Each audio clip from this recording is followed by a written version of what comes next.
I'm Amelia Gibson, a 35-year-old freelance journalist, a mom just trying to hold my family together.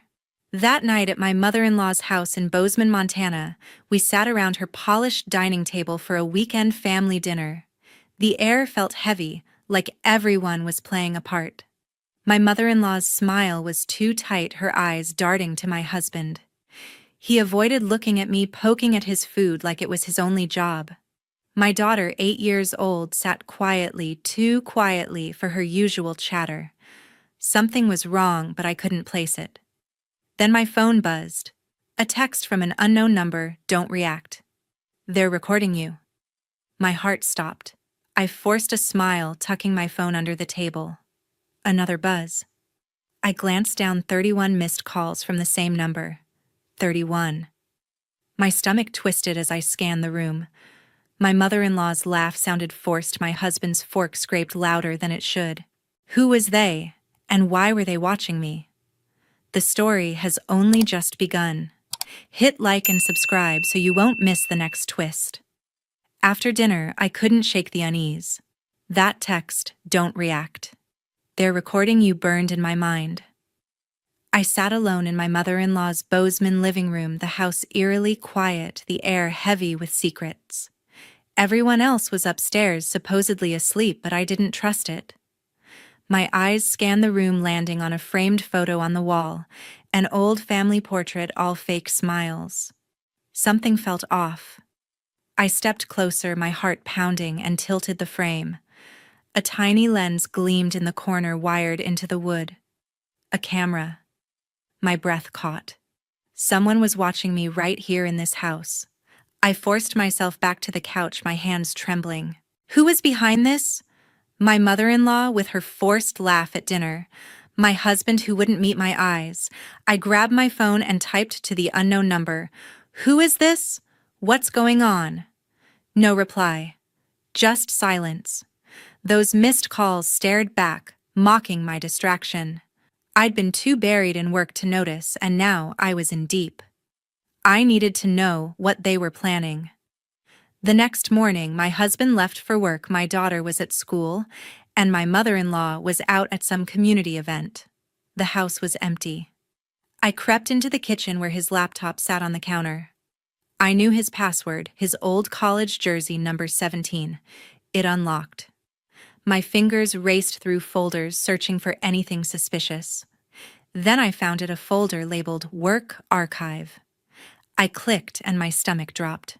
Dozens of video files, timestamps stretching back months. I plugged in my earbuds and hit play. There I was in grainy footage, stepping out of the shower, changing in my bedroom, even lying in bed, exhausted after a long day. Private moments stolen. My skin crawled. One video was different. My voice sounded harsh, like I was screaming, as if I'd lost control. I hadn't. They'd cut and spliced it, twisting my image into something unhinged. Then another video played and my blood ran cold. My mother-in-law's voice, low and calculated, speaking to my daughter. Your mom's too stressed to take care of you, isn't she? You'd be better off with me. My fists clenched, fury mixing with fear. They were using Isabella against me. I copied the files to a USB drive, my hand shaking so badly I nearly dropped it. I shoved it into my purse and glanced at the framed photo, that tiny lens mocking me. This wasn't just spying, it was a setup, and I was their target. I paced the kitchen, my mind spinning. My husband's nervous hands at dinner, my mother-in-law's fake smile, they were in on it. But how far did this go? I needed to be smart, to think like the journalist I was. Whoever sent that text knew something, and I had to find out what. The Work Archive folder was still there, but I dug deeper, checking his email. My heart raced as I found a thread buried in a folder labeled Drafts. Messages between my husband and someone listed as C. Perry, a name I didn't recognize. One email read, "The footage is ready. It'll convince anyone she's unfit. We'll move forward soon." My stomach churned. Unfit. They were building a case to take Isabella away. I forwarded the emails to my personal account, my fingers trembling, and deleted the sent trace. I couldn't risk them knowing I was onto them. I needed my own proof. That evening, while my mother-in-law was out, and my husband was at a late meeting, I ordered a small wireless camera online rush delivery. It arrived the next day, a discreet device no bigger than a button. I hid it in the living room, tucked inside a potted plant near the couch where my mother-in-law often sat with Isabella. If she was manipulating my daughter, I'd catch her. I tested the feed on my phone, the grainy image clear enough to record every word, every gesture. My chest tightened at the thought of spying on my own family, but they'd cross that line first. I sent another text to the unknown number I found the camera. What do I do next?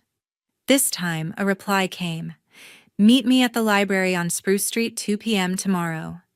It's Phyllis Gordon, your colleague. Phyllis, my coworker from the newsroom, the one who always pushed me to dig deeper on stories. Why was she involved?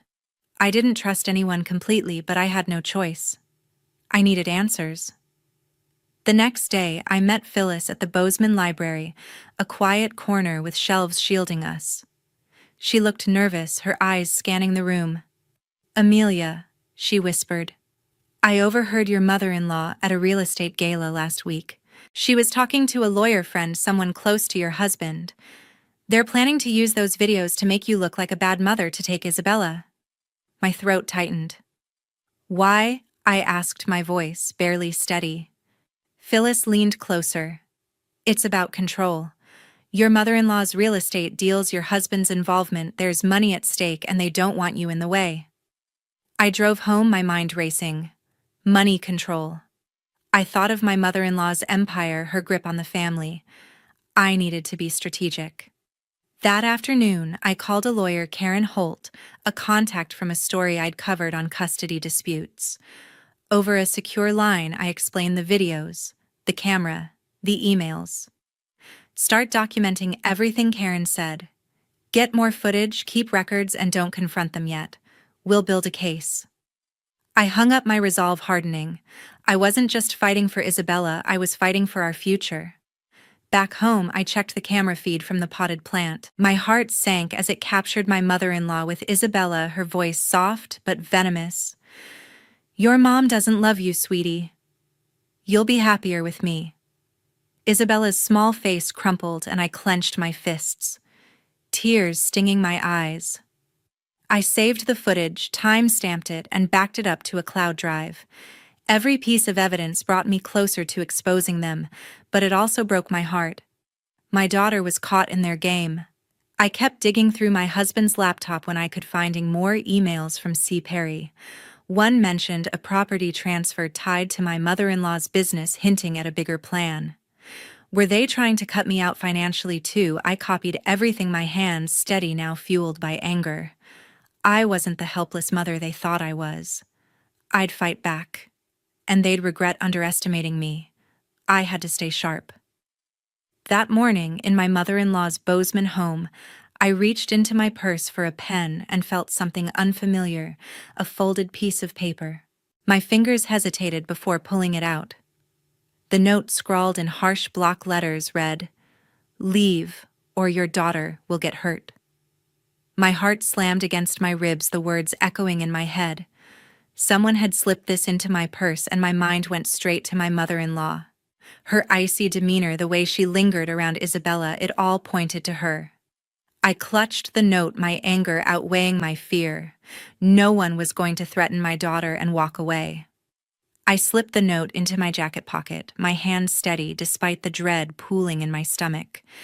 I needed to know who was behind this and what they wanted. I kept my routine normal, dropping Isabella off at school, with a forced smile, her chatter about art class barely registering. My thoughts churned. Why a note? Why now? I suspected my mother-in-law, but I had no proof, and accusing her without evidence would only make things worse. I needed something concrete to pin her down. Around noon, my phone buzzed with a text from an unknown number, not the one from before, a different one. The message was a single image, a screenshot of a conversation between my husband and someone labeled C. Perry. My breath caught as I read it. She's asking too many questions. Shut it down. My husband's reply, "I'll handle her. Keep it under wraps." My skin prickled. This C. Perry was the same name from the emails I'd seen, but who were they? And what were they hiding? I saved the image to my phone, my mind racing. Whoever sent this wanted me to know, but their anonymity made me uneasy. Friend or foe, I couldn't tell. I spent the afternoon piecing together the puzzle, my suspicion of my mother-in-law growing. Her real estate empire, her control over the family, it all fit. But I needed more than a note and a screenshot. That afternoon, my sister-in-law Jean Carter called and asked to meet at a park near downtown Bozeman. I hesitated. She'd always been distant, tied to her mother's side, but I agreed. We met on a bench by the playground, Isabella's laughter from a nearby swing set cutting through the tension. Jean's face was pale, her hands fidgeting with her scarf. "Amelia," she said, her voice low, "I heard something you need to know." I leaned in, my pulse quickening. "What is it?" I asked, keeping my tone even. Jean glanced around, then spoke softly. "It's my mother and that lawyer, C. Perry. They're planning to sell your house, the one you and my brother own. They want to cut you out completely." My stomach dropped. Our home was my anchor, the one asset I'd fought to keep. Selling it would leave me with nothing, no stability for Isabella. "How do you know?" I pressed. Jean swallowed hard. "I overheard them at a cafe on Main Street talking about a quick sale to secure the family's interests." Her voice wavered, and I studied her, unsure if she was breaking ranks or playing a part. "Why tell me now?" I asked, my eyes locked on hers. "Because it's wrong," she said, barely meeting my gaze, "especially with Isabella caught in the middle." I nodded, processing her words. Jean wasn't my ally, but her information was gold. It confirmed my mother-in-law's hand in this and this. C. Perry was no bystander. I thanked her, my voice calm despite the storm inside, and watched her leave, her steps hurried. Back home, I pulled the note from my pocket, its words glaring under the kitchen light. I sealed it in a Ziploc bag, preserving it as evidence. They thought they could scare me away, but I was ready to fight. I tucked the letter away, my focus clear. 2 days later, I stood in the dimly lit banquet hall of Bozeman's community center, the air thick with chatter from my mother-in-law's business associates and family friends. I'd organized this charity fundraiser ostensibly to support a local shelter, knowing she'd fund it to boost her reputation. The room was packed, suits and dresses, mingling glasses, clinking, my mother-in-law's smile radiating false warmth as she worked the crowd. My husband stood nearby, his eyes darting to me every few seconds. Isabella was with a sitter at home, safe from what was about to unfold. I gripped the remote for the projector, my heart steady, but my palms damp. I'd spent the day preparing editing clips from the videos I'd gathered, carefully selecting the ones that showed my mother-in-law's true face. These weren't the distorted ones meant to frame me. These were raw, unedited, capturing her words to my daughter in stark clarity. I'd also found a new email chain that morning, buried in an account my mother-in-law thought was hidden. The sender was Constance Perry, a name I hadn't heard before, but whose initials matched the C. Perry from earlier. The emails detailed a plan to manipulate perceptions to paint me as unfit, all to secure their financial grip. I'd printed them ready to display. As dessert was served, I stepped to the podium, my voice calm but firm. "Thank you all for coming," I began, the room quieting. "This event is about giving back, but it's also about truth." My mother-in-law's smile faltered, her eyes narrowing. I clicked the remote and the screen behind me lit up with the first video. It showed her sitting with Isabella, her voice cold. "Your mom can't handle you, sweetheart. You belong with me." Gasps rippled through the crowd. Her business partners shifted uncomfortably, their faces tightening. I played another clip, this one, unedited, her words sharper.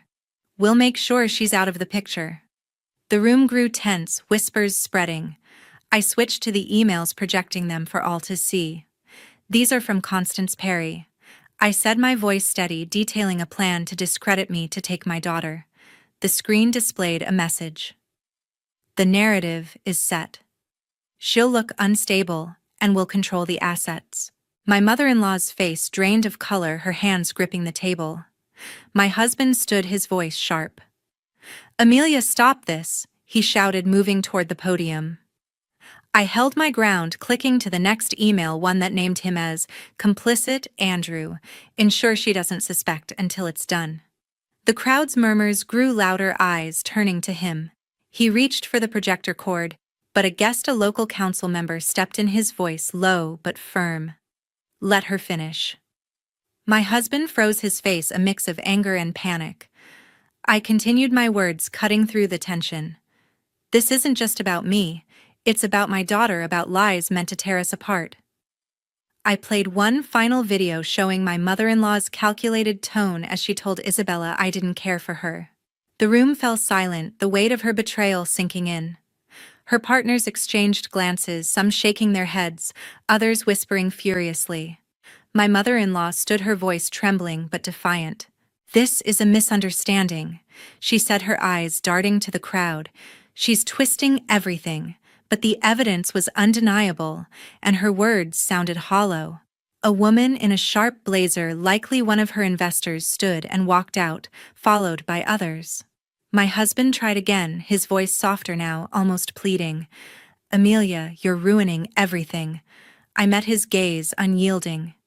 "You did that yourselves?" I said, my voice low but firm. The projector dimmed and I stepped back from the podium, the silence deafening. My mother-in-law's empire, built on her carefully curated image, was crumbling before her eyes. Her partners avoided her gaze, their trust shattered. My husband stood motionless, his attempt to stop me futile. I'd laid bare their plan, not just for me, but for everyone to see. The room fell silent. My truth laid bare. 1 month after the fundraiser, after the gavel fell in the Bozeman courthouse, I secured full custody of Isabella. My mother-in-law's access was cut off. Her reputation shattered by the evidence I'd exposed. My husband was now entangled in a fraud investigation, his real estate dealings under scrutiny. Walking out with Isabella's hand in mine, her smile brighter than ever, I felt a fleeting sense of peace. We'd moved into a rental home on Bozeman's quiet outskirts, a fresh start, away from their reach. But I stayed vigilant, knowing their influence might not fade so easily. While unpacking the next day, my phone buzzed with a text from an unknown number. A photo of our new house stared back at me, snapped from the street with the words, "Victory is never the end." My chest tightened, the message a cold reminder that someone was watching. This wasn't like the earlier threats I'd uncovered, its directness chilled me. I glanced at Isabella playing nearby with her dolls, unaware of the danger. My mind raced to Constance Perry, the lawyer tied to my mother-in-law's schemes. Her resources made her the likely culprit, but I needed more than suspicion. As I tucked Isabella in that night, I kept my fears hidden, locking the doors and checking the windows with quiet precision. The photo lingered in my thoughts, its angle suggesting a car parked across the street. Sleep didn't come, my instincts urging me to act. While settling into our new routine, I searched the house, my hands tracing every shelf and corner. Behind a ceramic vase in the living room, I found a tiny camera, its lens glinting faintly. My stomach twisted, someone had been inside spying on us. I removed it with care, sealing it in a plastic bag, its sleek design pointing to someone with means like Constance. Later, I called Karen Holt, my lawyer, over a secure line, my voice steady despite the shock. I described the camera and the message asking how to proceed. "Keep it as evidence," she said firmly. "Document everything where you found it, the time, the condition." I nodded, locking the bag in a drawer. I also arranged for a security company to install new locks and an alarm system by morning. This house was supposed to be our sanctuary, but it felt tainted. I wouldn't let it stay that way, not with Isabella here. While helping Isabella arrange her books, her laughter eased my tension, but the threat loomed. I studied the photo again, noting the angle likely from a neighbor's driveway. I planned to check the street soon, looking for anything suspicious. Constance's involvement seemed almost certain, her real estate connections giving her access to such devices. But why continue now after the court's ruling? Was she working alone, or was there another hand at play? After weighing my options, I contacted Mark, a private investigator I'd trusted on a past story. We met at a small Bozeman cafe where I handed him the camera and a printout of the message. "Trace this," I said, my tone resolute. "Start with Constance Perry." He studied the device, his brow creasing. "This isn't cheap," he noted. "I'll dig into it, but it'll take time." I nodded, my determination unwavering. The court had protected Isabella, but this new threat meant the fight wasn't over. I locked the camera away, my fight far from over. 2 weeks after the court ruling, while waiting for answers from the private investigator, I met with Detective Sarah Monroe at the Bozeman police station. I handed over the camera and the printed message, my hand steady as I explained their significance. Sarah's sharp eyes studied the evidence, her nod reassuring. "We'll take it from here," she said, her voice calm but resolute. She promised to coordinate with Mark, the investigator, to trace the camera's origin. I left the station with a flicker of hope, knowing the truth was closer to surfacing. Isabella was at home with a trusted neighbor, her laughter a reminder of why I kept pushing. After a sleepless night, I got a call from Sarah. They'd tracked the camera to a supplier linked to Constance Perry's law firm. Armed with a warrant, the police searched her Bozeman apartment that day. What they found stunned me. Files filled with photos of Isabella and me, notes on our daily routines, and records of my husband's financial dealings. Constance had been orchestrating a campaign to monitor us, her motives tied to protecting the family's crumbling empire. Andrew was implicated too, his signatures on fraudulent documents tying him to the scheme. By evening, both were arrested, Constance for violating our privacy, Andrew for fraud. The news spread quickly, their reputations in tatters as colleagues distanced themselves. While sifting through the aftermath, I realized staying in Bozeman wasn't safe. The next morning, I packed our essentials, my heart heavy but certain. Isabella and I drove west, settling in a small Oregon town nestled among pine trees. The quiet streets and friendly neighbors felt like a balm after years of tension. Our new home, a cozy cottage with a garden, gave Isabella space to play, her giggles echoing as she chased butterflies. I enrolled her in a local school, watching her bloom in a place free from the shadows of our past. Cutting ties with my husband's family was final. No calls, no letters, no chance for their influence to creep back. As I settled into our new routine, I felt compelled to share our story. Sitting at my desk one evening, I poured my experiences into an article for a national magazine. I wrote about the betrayal, the fight for Isabella, and the strength it took to expose the truth. The words flowed raw and honest, detailing how manipulation unraveled under scrutiny. When the article was published, messages poured in from women across the country, their stories of resilience mirroring mine. They thanked me for giving them courage, for showing that standing firm could break even the tightest grip of deceit. Knowing I'd inspired others made the scars worthwhile. Reflecting on the ordeal, I learned that truth and persistence could dismantle even the most calculated plans. But I also understood that enemies rarely vanish completely. Their motives linger, waiting for a crack to slip through. I kept our new address private, used secure lines for communication, and stayed alert for anything unusual. Isabella's safety was my priority, and I'd never let my guard down again. The arrests had ended one chapter, but vigilance would shape our future. I closed my laptop, ready for our new life.